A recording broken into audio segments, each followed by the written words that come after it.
What makes someone an entrepreneur? Am I an entrepreneur? Are you an entrepreneur? Do I know any entrepreneurs? Is it genetic? Can I catch it?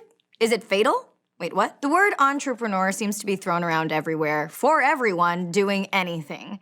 It's used to describe celebrities and business tycoons like Beyoncé, Elon Musk, Marie Kondo, and Jessica Alba.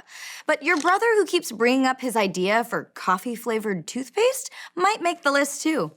Entrepreneurs pop up in all types of industries and can have widely different backgrounds. Some build personal brands, while others work tirelessly on a physical product that they believe in. Really, anyone can be an entrepreneur, given an idea and the right tools to develop it into a functional business. Together, we'll develop our business acumen and learn the importance of grit, determination, and a fair bit of luck. I'm Anna Akana, and this is Crash Course Business Entrepreneurship.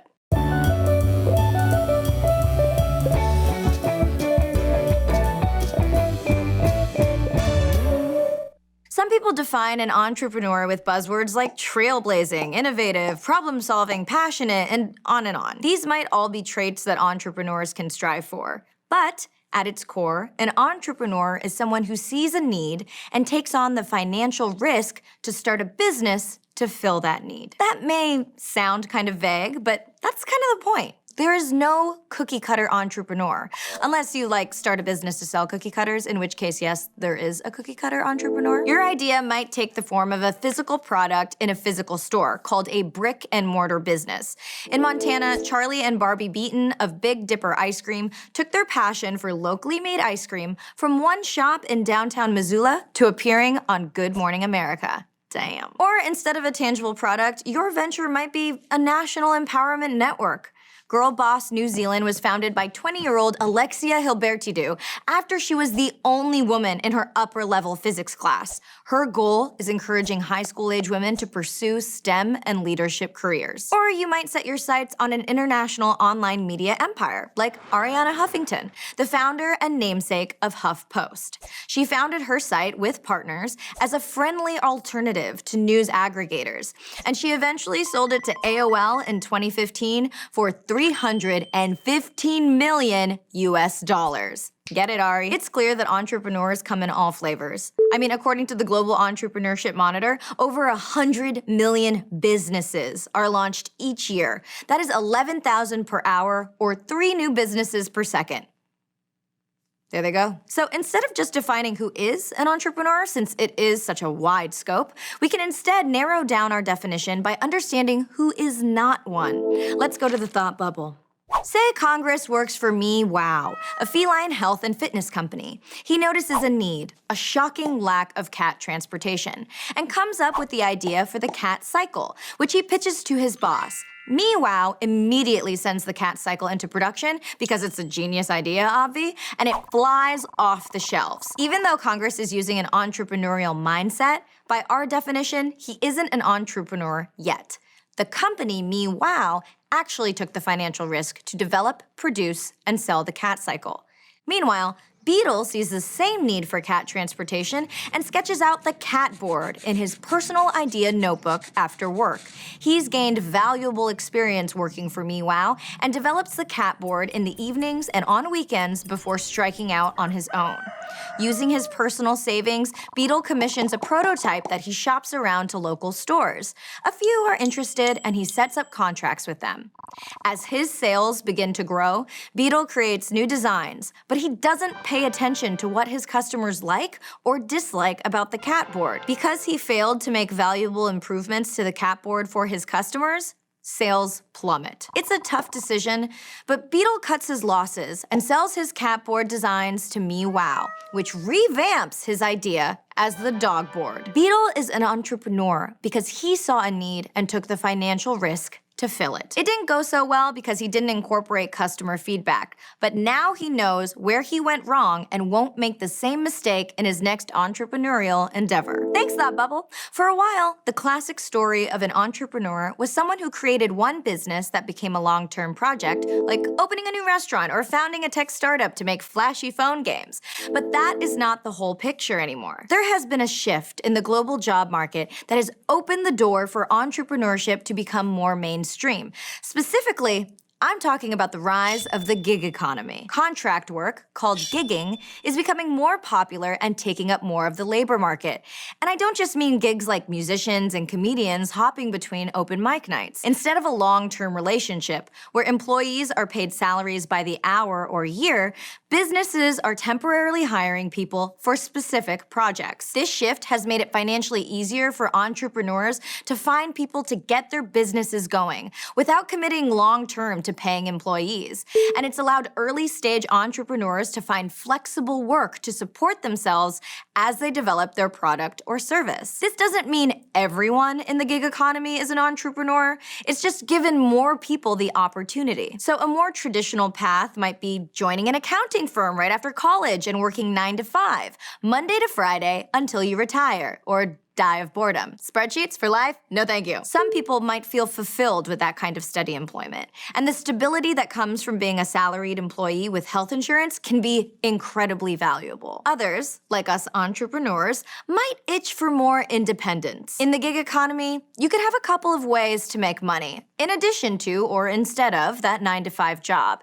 And you can go online to look for gigs from anywhere, not just your real-life community. So you might consult for a network of women small business owners on their day-to-day accounting, create vlogs with tax software tips, or sell unicorn hats on Etsy that are knit out of the softest fabric there is. On the plus side, this allows workers to build robust portfolios of work and find fulfilling gigs. Having separate jobs can also provide a stronger sense of income security than one full-time job. Even if you lose one, you're still making money. All hail the side hustle. Today's entrepreneurs are well-suited for the gig economy because we know how to hustle. We're independent thinkers who are comfortable with developing our own diverse income streams, marketing ourselves, and connecting with others. I mean, who has not had a Lyft driver who moonlights as a cinnamon roll artisan, right? But there are still problems with the gig lifestyle. Sure, someone might become a Lyft driver to help fund their sugary dream, but they're almost certainly not doing it because driving strangers around is their passion. For some people, participating in the gig economy is a necessity, not a choice. Scrambling to pay rent and afford food is another reason to have a bunch of gigs. And depending on the country and government, gig workers can have fewer legal protections, like mandatory breaks and standardized pay, or they might have a harder time maintaining insurance and retirement accounts. This makes some countries more attractive to entrepreneurs, such as New Zealand, Singapore, and Denmark, based on the World Bank's annual analysis of the ease of doing business. But even in those countries, there's a difference between legally being able to take a break and actually taking a break. It can be a struggle to turn off the hustle, especially for those of us trying to create a personal brand with our art or online presence. But taking time for fun hobbies and spending time with your friends and family are very important parts of being successful and so necessary to staying mentally healthy. Trust me. So it's not all blue skies and rainbows. But if you ever wanted to be an entrepreneur, the gig economy has made it more possible now than ever. Even still, entrepreneurship is not easy. Taking a financial gamble is stressful, and so is working long hours to try and get a project off the ground. I know for me, the lack of structured work time often means that my business has no off time at all. And if I'm not careful, I can just work myself around the clock and get very exhausted. But tons of us take the leap to start a new business and stick with it through the ups and the downs. So, what exactly keeps us motivated through those downs? At the top of the list is freedom. Entrepreneurs get to be their own bosses. This can mean setting your own hours, deciding on your dress code, or the lack of. I mean, sweatpants all day, every day, am I right? I mean, maybe you want to work from bed or while you travel, writing emails by the pool. And for traditionally underrepresented groups in business, like women, people of color, or the LGBTQ+ community, ding, ding, ding, I'm all those things, it can mean defining your own destiny. You can create an inclusive company culture and work environment rather than feeling stuck in an uncomfortable or even possibly illegal situation with a boss or coworker. If someone keeps talking over you and dismissively says women can't be funny, you don't need to hire them for your writer's room or film set. Or if a coworker from a previous job got fired for having a natural hairstyle, you can create a business where that would never happen.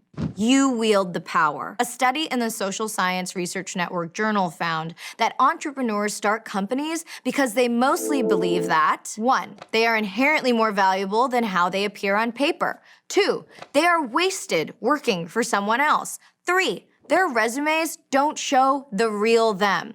4. Large companies can't appreciate their full potential. And finally, they are capable of turning their internal value into real-life money. Basically, entrepreneurs believe in themselves. And sure, building self-confidence over time isn't always easy, but it can be a powerful motivator. And then there's potential wealth. Yes, there is financial risk in starting a business, but there is money in running a successful one. Entrepreneurial lore is full of rags to riches tales, where people pitch the next Snapchat and are launched into the business stratosphere. Like Oprah Winfrey has said, she spent her early childhood wearing overalls made of potato sacks, but she became North America's first Black multi-billionaire and queen of the daytime talk show. Sure, this is the stuff of inspirational posters, and not everyone can make it this big. But entrepreneurship does create a culture of opportunity that might work for some non-traditional workers. Of course, every entrepreneur with a massive success has also had hundreds of failures. Yeah, I know, the dreaded F word. Lean Startup Methodology is basically the globally recognized guidebook for entrepreneurs created by Steve Blank and Eric Ries. And it says that stumbling is perfectly fine if we learn as we go. But to identify and learn from failures, every entrepreneur has to ask themselves, what does success look like to me? Is it earning $30,000 a year in your food truck and skiing every weekend? Is it selling your idea for $1 million? Is it becoming the CEO of a mid-sized media production company and writing novels on the side? Thanks for hiring us, Hank. Also, where is the sequel and when can I star in the movie adaptation? Or is it owning 6 cats and producing your own films? Whatever success is, it's entirely up to you. Of course, no one wants to fail, but together we'll learn how to redefine failure and pick up the pieces if it's truly unavoidable. It's not that successful entrepreneurs never faced failure, it's that they didn't quit. So the bottom line is, anyone can be an entrepreneur with a little grit, determination, and luck. And remember, you may have stopped believing in unicorns, but they've never stopped believing in you. Next time, we'll talk about that fundamental piece at the core of any entrepreneur: their ideas, where ideas come from, who to take them to, and how to turn them into feasible businesses.